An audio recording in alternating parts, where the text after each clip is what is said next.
नमस्कार मित्रांनो, तुहेरी माझा मितवा या मालिकेच्या येणाऱ्या काही भागामध्ये मित्रांनो एक आता जबरदस्त असा ट्विस्ट आपल्याला पाहायला मिळणार आहे। ज्या क्षणाची तुम्ही इतक्या आतुरतेने वाट पाहत होता तो क्षण मालिकेमध्ये तुम्हाला बघायला मिळणार आहे। कारण आता वल्लरीने केलेल्या पापाचं हे जे काही आता भोग आहे तर ते मात्र आता सुप्रियाच्या वाटेला येतात।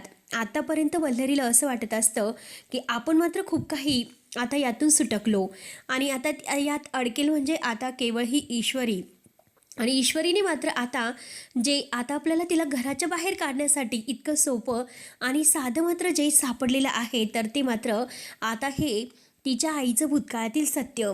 आता हे सत्याचा जाब मात्र अर्णव ईश्वरीला तर विचारतोच परंतु सुप्रियाला सुद्धा हे विचारायला येतो। तेव्हा मात्र आता सुप्रिया अर्णवला सांगण्याचा खूप प्रयत्न करत असते।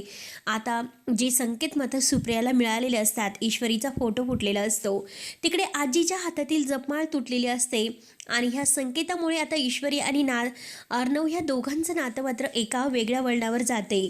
त्या दोघांमध्ये आता तडा पडतो, तो म्हणजे तडा असा की आता त्यांच्या ईश्वरीच्या आईचा भूतकाळ आणि अर्णवच्या आईच्या आत्महत्येचं कारण सुप्रिया। तेव्हा आता सुप्रियाची काही चूक नसताना आतापर्यंत तिला हे सगळं काही भोगायला आलेले असते, परंतु आता वल्लरीने हे जे गेलेलं पाप आहे तर ते पाप मात्र शेवटी आता सुप्रिया मात्र त्याचा पुरावा कसा आता अर्णवला देणार असते। आणि यात म्हणजे संजयला सुद्धा सर्व काही माहिती असते आणि संजय मात्र आता खरा गुन्हेगार कोण आहे यासाठी तो अर्णवचा पाठपुरावा करणार असतो। आणि सगळ्यात महत्त्वाचं म्हणजे अविनाश मामाला हे सगळं माहिती असतं की नक्की हे कोणी केलेलं आहे, यामागे आता वल्लरीचा हात आहे। कारण गेल्या काही दिवसापासून अविनाश मामा मात्र आता मामीवर बारीक डोळा ठेवून होता, कारण मामीने हे सर्व केलेलं आहे। आतापर्यंत जे अर्णवसमोर सत्य आले नाही तर ते सत्य मात्र आता अविनाश मामा ह्या अर्णवसमोर कसा घेऊन येतो। कारण आता अर्णवला खूप राग असतो, अर्णव आता ईश्वरीशी खूप वाईट वागतो, तो ईश्वरीशी साधं अगदी ढुंकून सुद्धा बघायला तयार नसतो। आणि आईच्या जी काही चुकीची शिक्षा आहे तर त्याचा जो काही आता सुप्रियाबद्दल गैरसमज झालेला आहे आणि आत्ता मात्र राजशिर्के कुटुंबात सुद्धा ज्या बाईमुळे आता माझी सात्विका गेली, या घरची सात्विका गेली म्हणून सगळेजण सुप्रियाला दोषी ठरवतात, परंतु खरं सत्य मात्र काय असतं की सुप्रियाची यात काही चूक नसते। जे केलेलं आहे ते केवळ मात्र वल्लरीने घडून आणलेलं आहे। आता हे सगळं काही मामाला भूतकाळ आता माहिती असतो आणि आत्तापर्यंत एक असं सत्य की अर्णवला सुद्धा ते माहिती नाही। कारण आता अर्णवच्या समोर लवकरात लवकर सत्य यायला हवे।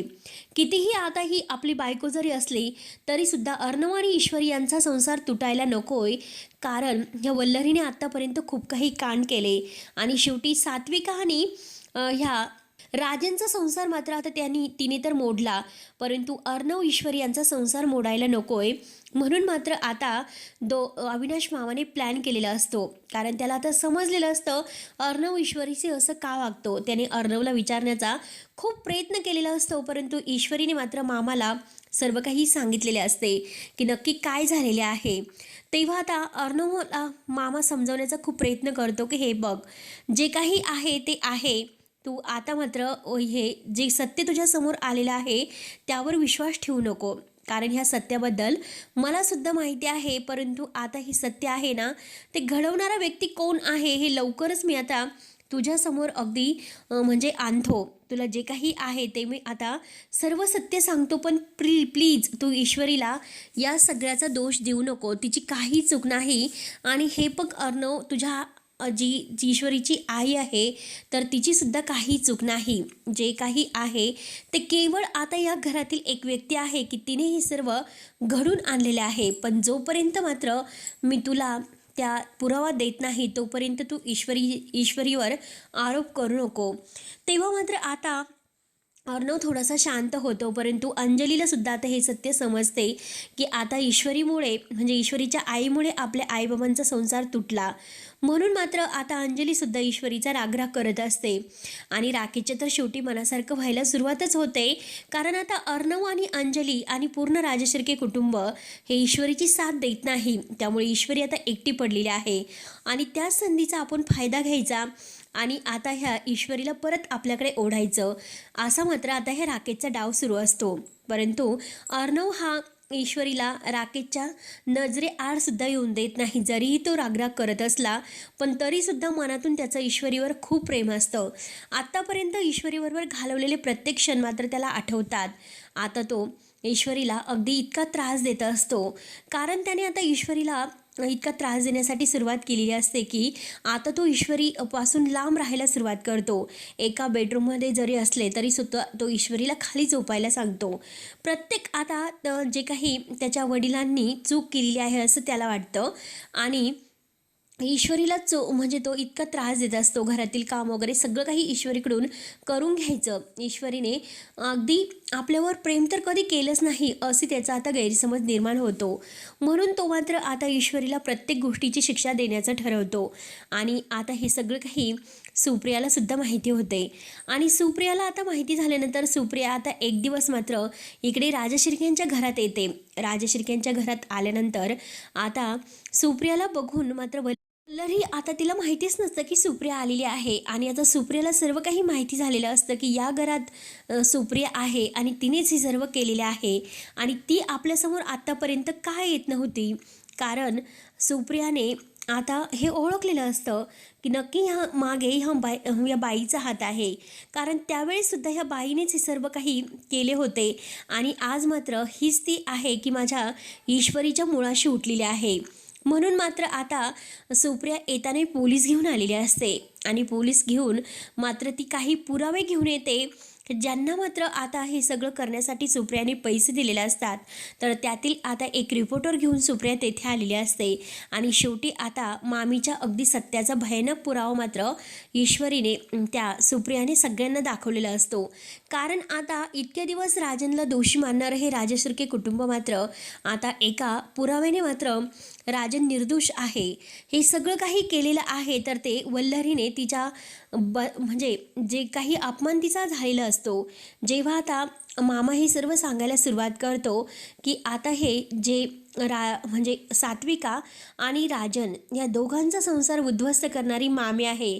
कारण एके दिवशी मात्र आता अर्णवच्या वडिलांना एक पारितोषिक मिळालेलं असतं आणि त्या पारितोषिकची आता एक पार्टी वगैरे ठेवलेली असते. आणि त्यात म्हणजे या वल्लरीने चोरी केलेली असते. जे पेंडल त्यांना मिळालेलं असतं तर त्या पेंडलची चोरी करून मात्र तिने अगदी सात्विकाला सगळ्यांच्या समोर अपमानित केलेलं असतं. पण सात्विकाने वल्लरीची चोरी पकडली म्हणून आता वल्लरीने इतका मोठा डाव खेळलेला आहे हे आता सगळ्यांसमोर अविनाश मामा सांगतो. तेव्हा आता अर्णवच्या मनातून मात्र आता मामीचा खूपच राग येतो. आणि वल्लरी आता जेव्हा समोर येते तर सुप्रिया मात्र सगळ्यांच्या समोर मात्र हे सगळं ही करणारी बाई आहे. अर्णव, अरे तुझ्या वडिलांची काही चूक नव्हती. खरंच अगदी एक असे सामान्य माणूस ते होते आणि त्यांनी कधीही असं काही वाईट केलेलं नाही. सात्विका नक्की कोण आहेत याबद्दल सुद्धा मला माहिती नव्हतं आणि हे तुझेच वडील असतील. आणि बरं झालं हे जे काही डाग माझ्यावर लागला गेला होता तो डाग मात्र पुसण्याची संधी मला आता मिळाली. आणि ते आता जे पाप आत्तापर्यंत ज्याने कोणी केलेलं आहे तर ते फेडण्याची वेळ ही त्याची होती. म्हणून हे सगळं काही घडत गेलं. देवाचे तर आभारच मानले पाहिजे, कारण इतक्या दिवसाचं हे भूतकाळातील सत्य मात्र आता माझ्यावर म्हणजे जे डाग लागले गेलेले आहेत तर ते पुसण्यासाठी घडून आले. तर म्हणून मात्र आता सुप्रिया सगळं काही सांगते जे काही आत्तापर्यंत घडलेलं आहे. वल्लरीना तेथे ते कसं तिला बोलावलं आणि कसं मात्र आता ह्या सगळ्याच्या जाळ्यात मात्र अडकवलं. सुप्रिया सगळं काही अगदी सांगत असते. आता वल्लरीच्या पायाखालची जमीन सरकते. वल्लरी म्हणते की आपण करायला गेलो एक आणि शेवटी आपल्या माथे आले एक.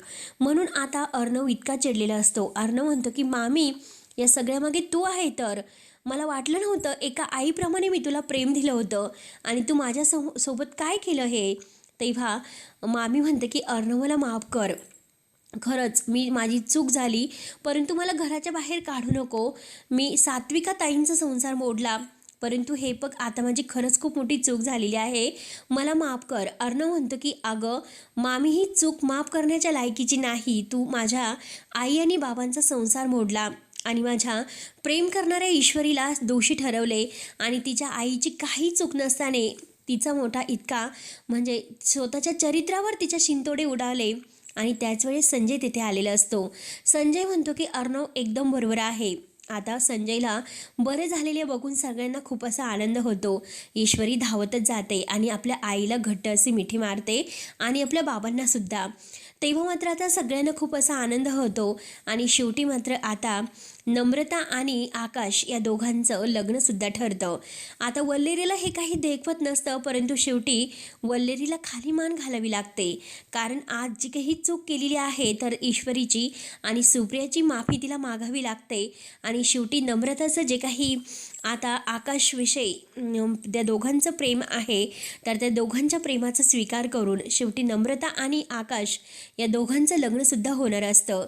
तेव्हा आता ईश्वरीने आता खूप प्रयत्न करून आणि अविनाश मामाच्या मदतीने सगळे पुरावे शोधून आता वल्लेरीच्या सत्याचा उलगडा केलेला असतो आणि शेवटी वल्लेरीला मात्र तिच्या पापाची शिक्षाही दिलेली असते.